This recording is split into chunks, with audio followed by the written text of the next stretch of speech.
నమస్తే, welcome to Liya news. Andhra Pradesh సీఎంగా చంద్రబాబు నాయుడు గారు ప్రమాణ స్వీకారం చేశాక మొదటిసారిగా ఈరోజు అమరావతిని సందర్శించారు. గత చంద్రబాబు గారి హయాంలో ఎక్కడైతే మరి అమరావతికి శంకుస్థాపన చేశారో ఆ ప్రదేశానికి సాష్టాంగ నమస్కారం చేస్తూ ఆయన భావోద్వేగానికి గురయ్యారు. ఇటు పోలవరం కావచ్చు, ఇటు అమరావతి కావచ్చు, ఏపీ అంటే పోలవరం, అమరావతి అని చెప్పి ఆయన నిర్వచనాన్ని కూడా చెప్పిన పరిస్థితి. సో మరి అమరావతిలో చాలా ఈ 5 ఏళ్ల కాలంలో మరి చాలా డ్యామేజ్కి గురైందని, మరి అమరావతి రైతుల వల్లే ఈరోజు వాళ్ళ కళ సాకారం అవ్వబోతుందని వాళ్ళ అకుంఠిత దీక్షకు తన విశేషను కూడా తెలియజేశారు. మరి దీనికి సంబంధించి మరిన్ని వివరాలు కూడా తెలుసుకునే ప్రయత్నం చేద్దాం. అంత ఉన్నారు senior political journalist Durga Kumar గారు. నమస్కారం సార్. నమస్కారం మా గోవర్ధన, మన వీక్షకులు కూడా నమస్కారం సార్. మొదటిసారి అమరావతి పర్యటన చేశారు, రెండోసారి ప్రమాణ స్వీకారం చేశాక చంద్రబాబు నాయుడు గారు.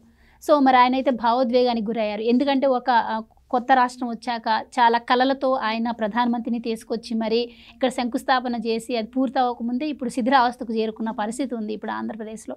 అయితే మొన్న పోలవరం సందర్శన చేసినప్పుడు ఆయన పైన చాలామంది వైసీపీకి సంబంధించినటువంటి వాళ్ళు చాలా అవాకులు చవాకులు పేరారు.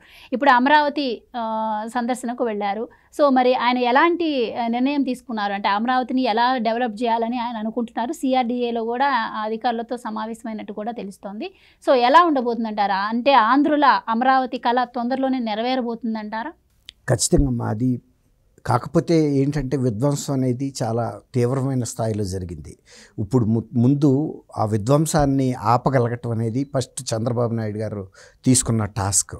ఆయన 2 సార్లు భావోద్వేగానికి గురయ్యారు. ఇవాళ ఎట్లా అంటే ఫస్ట్ మీరు అన్నట్టు అన్ని పవిత్ర నదుల నుంచి తీసుకొచ్చిన నీళ్లు, తర్వాత పవిత్ర ప్రదేశాల నుంచి తీసుకొచ్చిన మట్టి, రాష్ట్రంలోని వివిధ జిల్లాల నుంచి తీసుకొచ్చిన మట్టి కాకుండా జాతీయ స్థాయిలో ఒక ప్రముఖమైన వ్యక్తులు నడయాడిన ప్రదేశాలు, పుట్టిన ప్రదేశాల నుంచి కూడా ఆ మట్టిని తీసుకొచ్చారు. అంటే ఆ వాటి సలవ అంతా కూడా, వాటి కీర్తి అంతా కూడా అమరావతి రాజధానిలోకి రావాలి అని అదొక సెంటిమెంటల్గా అంత ప్రయత్నం చేసి తీసుకొచ్చారు. అన్ని సపోజ్ ఇప్పుడు గాంధీ గారు ఎక్కడ పుట్టాడు, అట్లాగే జాతీయ స్థాయి నాయకులు, సమరయోధులు, వివిధ రంగాల్లో ప్రముఖులు, తర్వాత పవిత్రమైనగా బతికినటువంటి పీఠాధిపతులు, ఇలాంటి వాళ్ళ అందరూ కూడా ఆ ప్రదేశాల్లో నుంచి కూడా మట్టి తీసుకొచ్చి అది అక్కడ పునాది దగ్గర పెట్టారు. ఇవాళ ఫస్ట్ ఆయన అక్కడికి వెళ్ళి మోకరిల్లి నమస్కరించుకున్నారు. ఈ సంఘటన నాకేం గుర్తు తీసుకొచ్చిందంటే మోడీ గారు మొదటిసారి పార్లమెంట్లోకి వెళ్తూ ఫస్ట్ పార్లమెంట్ మొదటి మెట్టు దగ్గర ఒక ఇట్లాగే సేమ్ సాష్టాంగ నమస్కారం చేశాడు. ఇదొక దేవాలయం, పవిత్రమైన ప్రదేశంలోకి వస్తున్నాను. అది ఆయన ఎంత పవిత్రతగా తీసుకున్నాడో ఇవాళ అది 3వసారి కూడా ఆయన ప్రధానమంత్రి అయ్యాడంటే ఇండియా చరిత్రలో 3వసారి వరుసగా ప్రధానమంత్రి అయిన వ్యక్తి మోడీ గారే. 3వసారి కూడా అది ఒక రికార్డుగా నిలిచిపోతుంది. అంటే దాదాపు 15 ఏళ్ల పాటు ముఖ్యమంత్రిగా చేయటం కూడా ఒక రికార్డు. అది ఆయన అంత పవిత్రమైనగా తీసుకోబట్టే పార్లమెంట్ కూడా ఆయన 3వసారి కూడా మళ్ళీ ఆహ్వానించింది.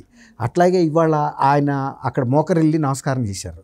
తర్వాత ఎప్పుడైతే ఈయన బహుళ అంతస్తుల భవనాలు కట్టారో ఆఫీసర్స్ సచివాలయం కోసం, వీటి కోసం అక్కడికి వెళ్ళినప్పుడు అక్కడ చూసిన తుమ్మ మొక్కలను చూసిన తర్వాత ఆయన మనసు చెదిరిపోయింది. ఇప్పుడు సపోజ్ ఎలా చెప్పొచ్చు అంటే దీన్ని, మన పూర్వీకుల ఇల్లు ఉందనుకోండి, మన పూర్వీకుల ఇల్లు ఒక ఊరిలో ఉంది, కానీ కుటుంబంలో వచ్చిన కొన్ని అల్లకల్లోల మూలాన మనం ఆ ఊరు వదిలిపెట్టేసి వెళ్ళిపోయాము. మనం మళ్ళీ తిరిగి ఆ ఊరిని వచ్చి మన స్వగృహాన్ని ఉండాలి అనుకుని వచ్చేటప్పటికి అది పాడుబడిపోయి, చెట్లు మొలిచిపోయి, కూలిపోయి ఉంటే మనసు ఎంత బాధపడుతుందో ఇవాళ ఆయన మనసు అంత బాధపడింది. అన్నిసార్లు తుమ్మ చెట్లు పెరిగిపోయినాయి, అంటే తర్వాత బూజు పట్టిపోయినాయి, తర్వాత తలుపులు పగలగొట్టేశారు, ఎత్తుకుపోయారు. కావాలని అరాచక శక్తుల్ని, అసాంఘిక శక్తుల్ని ప్రోత్సహించి ఎంత విధ్వంసం చేయాలో అంత విధ్వంసం చేశారు. వాళ్ళు చేయలేనిదల్లా ఏంటంటే సిమెంట్ కాంక్రీట్తో కట్టిన బిల్డింగులు కాబట్టి వాటిని ఏమీ పగలగొట్టలేకపోయారు. మిగిలిన అన్ని తలుపులు, కిటికీలు లాంటి అన్నింటినీ ఎంత విధ్వంసం చేయాలో అంతా చేశారు. తర్వాత తుమ్మ మొక్కలు ఎంత పెద్ద చెట్లు 5 సంవత్సరాల నుంచి పట్టించుకోకపోతే బిల్డింగుల్లో కూడా చెట్లు మొలిచిపోయినాయి, రోడ్ల మీద మొలిచిపోయినాయి. మొత్తం ఇవాళ ఒక జంగిల్, అంటే అడవిలో పాడుబడిన భవనాల్లాగా మిగిలిపోయినాయి. అడవిలో పాడుబడిన భవనం ఎలా ఉంటుందో మధ్యలో చుట్టూతో అడవులు కమ్ముకుపోయినాయి. మొన్న సీడ్ రోడ్లో కూడా తుమ్మ చెట్లు అవన్నీ పీకిచ్చి లైట్లు పెట్టేటప్పటికి ఎంత కళావంతంగా తయారైంది, ఎంత వెలుగులు వెళ్ళిపోయి అందరూ వెళ్ళి చూసుకున్నారు, అమ్మో అమరావతి మళ్ళీ ఇట్లా వచ్చిందా అని. ఆ రోడ్లు చూసి మురిసిపోయారు, ఆ లైట్లు. అలాగే 300 పొక్లైన్లు పెట్టి చెట్లన్నీ తొలగించేశారు. అట్లాగే ఇప్పుడు ఇవన్నిటిని కూడా ఒక టెండర్ పిలవమని చెప్పారు. ఎందుకంటే అమరావతి అనేది 29,000 మంది రైతులు 33,000 ఎకరాల భూమి ఇచ్చారు. అది కాకుండా ఇంకా 22,000 ఎకరాల గవర్నమెంట్ భూమి కూడా అందుబాటులో ఉంది. కాబట్టి అమరావతిలో ఇవాళ రాజధాని పెట్టాము మేము. అంటే 55,000 ఎకరాలు ప్రభుత్వ ఆధీనంలో ఉంది. ప్రభుత్వం కనుక ఈ మొత్తం రాజధానిని నిర్మించి రైతులకి మనం ఏదైతే ఒప్పుకున్నామో ఆ భూమి ఇచ్చేసిన తర్వాత కూడా ప్రభుత్వానికి ఇంకా ఈ రాజధాని కట్టడానికి ఎంత అవసరం అవుద్దో అంత నిధులు అక్కడ లభ్యత ఉందని చెప్పాడు. అంటే సెల్ఫ్ ఫైనాన్స్డ్ క్యాపిటల్గా మేము దీన్ని తయారు చేశాము. అది కూడా ఉపయోగించుకోకుండా ఎవరన్నా 33,000 ఎకరాల రైతులు ఒక్క పైసా తీసుకోకుండా ఒకళ్ళ కోర్టుకి వెళ్లకుండా ఇచ్చిన సందర్భం ప్రపంచ చరిత్రలో కూడా లేదు. అటువంటి మహోన్నతమైనటువంటి పథకం అది. దాన్ని డెవలప్ చేసుకోవటానికి వీళ్ళ చేతి పెట్టుబడి ఏం లేదు, ఇంకా వీళ్ళకే మిగులుతుంది. దానికి ఎక్కడో బయట నుంచి తీసుకువచ్చి పెట్టుబడి పెట్టాల్సిన అవసరం లేదు. ఆ స్కీమును కనుక సిఆర్డిఏ ద్వారా అమలు చేసేసి రైతులకు ఇవ్వాల్సిన భూమి రైతులకి ఇచ్చేస్తే అక్కడ డెవలప్మెంట్ అనేది తన్నుకుంటూ వచ్చేస్తుంది. ఎప్పుడైతే గవర్నమెంట్ యాక్టివిటీ జరుగుతుందో ప్రైవేట్ సంస్థలు వస్తాయి, పెట్టుబడులు వస్తాయి, అన్నీ వస్తాయి. ఒక్కసారి చెరువు తవ్విన తర్వాత కప్పలు మనం తీసుకొచ్చి కాళ్ళు పట్టుకుని తీసుకొచ్చి వేయక్కర్లా. కప్పలు వస్తాయి, తాబేళ్ళు వస్తాయి, అన్నీ వచ్చేస్తాయి అందులోకి, సమస్త జలచరాలు వస్తాయి. అప్పుడు కళకళలాడిపోద్ది. అప్పుడు హైదరాబాద్ గురించి కూడా నిజాం అదే కోరుకున్నాడంట. ఇది ఒక కప్పల్లాగా నా ఈ చెరువు హైదరాబాద్ అనే ఈ చెరువు ఇప్పుడు 450 ఏళ్ల క్రితం ఆయన కోరుకున్నాడు. అట్లాగే వాళ్ళు చూడండి, వాళ్ళ 2 కోట్ల జనాభాకి దగ్గరికి వచ్చేసింది. దేశంలోనే మెట్రో సిటీస్లో హైదరాబాద్ ఒకటి. మీరు చెప్పినట్టు ఇంత గొప్ప అమరావతిని అంటే ఆయన చెప్పడం ఏంటంటే, చంద్రబాబు గారు శివరామకృష్ణన్ కమిటీ చెప్పినట్లుగానే సెంట్రల్లో అమరావతిని నిర్మించాలనుకుంటే మరి దీనిపై కూడా బురద జల్లే ప్రయత్నం అయితే చేశారు. ఇన్సైడర్ ట్రేడింగ్ అని చెప్పి 5 ఏళ్ల తర్వాత కూడా ఇప్పటికీ మీ రాజధాని ఏంటి అంటే చెప్పలేని పరిస్థితి తీసుకొచ్చారు. తర్వాత పసిపిల్లాడిని స్టూడెంట్ని అడిగినా కూడా ఎక్కడ పెట్టాలి అంటే చెయ్యి ఇక్కడ చూపిస్తాడు. అది 12 నియోజకవర్గాలకి, పార్లమెంటరీ నియోజకవర్గాలు ఒక పక్క, 12 పార్లమెంటరీ నియోజకవర్గాలు ఒక పక్క ఉన్నాయి. గుంటూరు మధ్యస్థానంగా ఉంది. గుంటూరు అసెంబ్లీ పార్లమెంటరీ నియోజకవర్గం అంత కేంద్రంగా ఉన్న ప్రదేశంలో పెడితే కూడా ఇన్ని రకాల విమర్శలు చేశారు. దాని మీద ఎన్ని వివాదాలు సృష్టించాలో అన్ని వివాదాలు సృష్టించారు. దాన్ని రైతుల్ని ఇబ్బంది పెట్టాలని ఇంత ఉద్యమాలు, అంటే ఆయన చెప్పాడు ఆ నంబర్ కూడా, టోటల్ 1631 రోజులు ఎంతో ఒక ఫిగర్ చెప్పాడు. ఆ టోటల్ లెక్క వేస్తే 11 వస్తుంది. అదే నంబర్ ఇవాళ ఆయనకు వచ్చింది. ఇది దేవుడి స్క్రిప్ట్ అని కూడా చెప్పాడు. 1631 రోజులు అనుకుంటా, 1600 దాటే. ఇన్ని రోజుల నుంచి దీక్ష చేశారు. ఆ దీక్ష చేసిన రైతులు ఉసురు తగిలి ఆ టోటల్ ఎంతైతే వచ్చిందో ఆ 11 స్థానాలే వచ్చినాయి. ఇట్లాంటి విధ్వంసం చేసిన జగన్మోహన్ రెడ్డికి కొంతమంది నమ్మి ఓటేశారు. ఇవాళ వాళ్ళు కూడా ఆలోచించుకోవాలి. రాష్ట్ర ప్రగతిని ఎంత దెబ్బ కొట్టాడో కూడా ఆలోచించాలి. ఈసారైనా కూడా అటువంటి వ్యక్తికి తగిన బుద్ధి చెప్పాలి. ఇంకా కూడాను మేము కర్నూలుని కూడా మోడర్న్ సిటీగా డెవలప్ చేయాలని మేము ప్లాన్ చేస్తున్నాము. అట్లాగే వైజాగ్ని ఫైనాన్షియల్ క్యాపిటల్గా చేయాలని చూస్తున్నాము.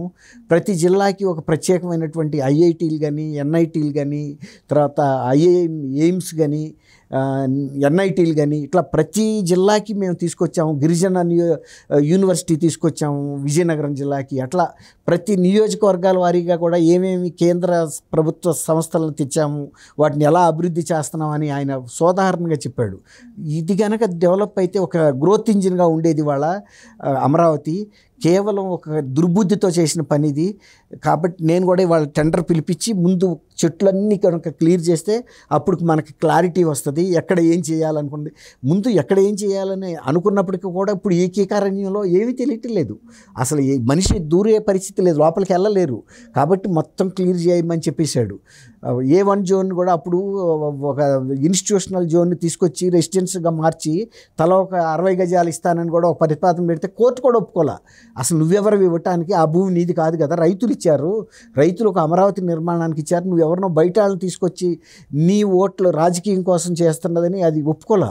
అది సబ్జెక్టు మా దీని ప్రకారం ఇవ్వాల్సిందే ఫైనల్ జడ్జిమెంట్కి లోబడని. అప్పుడు దాని మీద కూడా రాశారు కదా, ఇది సుప్రీంకోర్టు తుది తీర్పుకు లోబడి ఉంటుందని. ఎందుకు అంత ఆదుర్దాయం ఉంది? నువ్వు ఇతర ప్రాంతాల నుంచి తీసుకొచ్చి ఈ నియోజకవర్గంలో రైతులు నిరాహార దీక్షలు చేస్తున్నారు కాబట్టి వాళ్ళ మీద తన తరపున దాడులు చేయడానికి కావాల్సిన మనుషుల్ని, వాళ్ళ పార్టీ కార్యకర్తల్ని, అసాంఘిక శక్తులను తీసుకొచ్చి అక్కడ పెట్టాలని ప్రయత్నం చేశాడు. రైతుల మీద దాడి చేయటానికి. రైతులు చేయలేరు కదా దాడి, ప్రతి దాడి చేయలేరు. వాళ్ళకంటే అదే ఉద్యోగం కాబట్టి వాళ్ళకి అది ఇచ్చాడు కాబట్టి ఆశతో చేస్తారు. ఇలా ఎన్ని విధ్వంసాలు చేయొచ్చు అన్నది ఆయన చూపించాడు. అసలు ఈ భవనాలు మేము ఇంత ఖర్చు పెట్టాము, కంకర ఎత్తుకుపోయారు. మీరు అన్నట్టు విధ్వంసం గురించి మాట్లాడారు కాబట్టి ఒక మాట, గతంలో మనం ఇంటర్వ్యూ చేసినప్పుడు మీరు అన్నారు ప్రజావేదిక కూల్చడంతో అధికారంలోకి వచ్చారు, ఇది ఒక చారిత్రక గుర్తుగా ఇప్పటి ప్రభుత్వం దానికి ఒక కోటరీలాగా కట్టేసి భావితరాలకి ఇలాంటి పాలన వద్దు అని చెప్పాలని చెప్పి మీరు ఒక వీడియోలో చెప్పారు. ఇదే విషయం ఈరోజు చంద్రబాబు గారు మాట్లాడారు. హిరోషిమా, నాగసాకి ఎలా గుర్తుగా ఉండిపోయాయో ఈ ప్రజావేదిక కూడా అలాగే గుర్తుగా విధ్వంసాన్ని అలా ఉంచి రాబోయే తరాలకి స్ఫూర్తి, అంటే ఇటువంటివి జరుగుతాయి, ఇలాంటి జాగ్రత్తగా ఉండాలి, ధైర్యంగా ఎదుర్కోవాలి, ఇలాంటి చెప్పాడు. అది చాలామంది విలేకరులు కూడా ఏం చెప్పారంటే దాన్ని మీరు ఎన్సర్కిల్ చేసేసి ఒక గుర్తుగా ఉంచండి, తీయొద్దు, ఎలా ఉందో సిచ్యువేషన్ అలాగే ఉంచాలి. ఒక ముఖ్యమంత్రి ఎలక్ట్ అయ్యి ఒక ప్రజావేదికని ఈ విధంగా కూల్చేశాడు అనేది భావి తరాలలో కూడా అటువంటి ఒక గుణపాఠం అనేది ఉంటుంది. వాళ్ళ నాకు కూడా తెలియదు దాన్ని అలా ఉంచారని. ఆయన చెప్పినప్పుడే నేను కూడా విన్నా. ఇవాళ హిరోషిమా, నాగసాకి అనేది రెండో ప్రపంచ యుద్ధం అప్పుడు అమెరికా వేసిన బాంబులతో జపాన్ మొత్తం ధ్వంసం అయిపోయింది. ఆ ధ్వంసం అయిపోయిన కీలక ప్రదేశం ఏదైతే ఉందో కోర్ ఏరియా, ఆ కోర్ ఏరియాని జాతి ప్రజల కోసం అట్లా ఉంచారంట. అట్లాగే ఈయన ఎంత విధ్వంసం చేశాడనేది ఆయన అన్నీ చెబుతూ, ఇప్పుడు మీరు అందరూ సహకరిస్తే మనందరం ముందుకెళ్దాము ఖచ్చితంగా అని విలేకరుల గురించి కూడా ఆయన అడిగాడు. మీరందరూ కూడా భాగస్వాములు అవ్వాలి ఈ విధ్వంసాన్ని ఎదుర్కోవటంలోనూ, అన్నీ మనం ముందుకెళ్ళి మళ్ళీ పూర్వ వైభవాన్ని తీసుకొస్తానని మాత్రం ఖచ్చితంగా ఆయన హామీ ఇచ్చాడు. మీరు అడిగారు కదా ఎన్నాళ్ళు పడుతుందని, ఎప్పుడైనా సరే అత్యంత త్వరితంగా మనం దీన్ని కోలుకునేటట్టు చేద్దాం అనేది ఆయన కూడా ఆఖరిగా చెప్పిన మాట. రైట్ సార్, ఆంధ్రులు సీమాంధ్రులు కళ్ళు కన్నట్టే అమరావతి 5 ఏళ్లలో పూర్తి అయిపోయి ఆంధ్రప్రదేశ్ ప్రజలందరూ కూడా సుఖ సంతోషాలతో సౌభాగ్యంతో ఉండాలని కోరుకుందాం. Right, thank you. చాలా సంతోషం.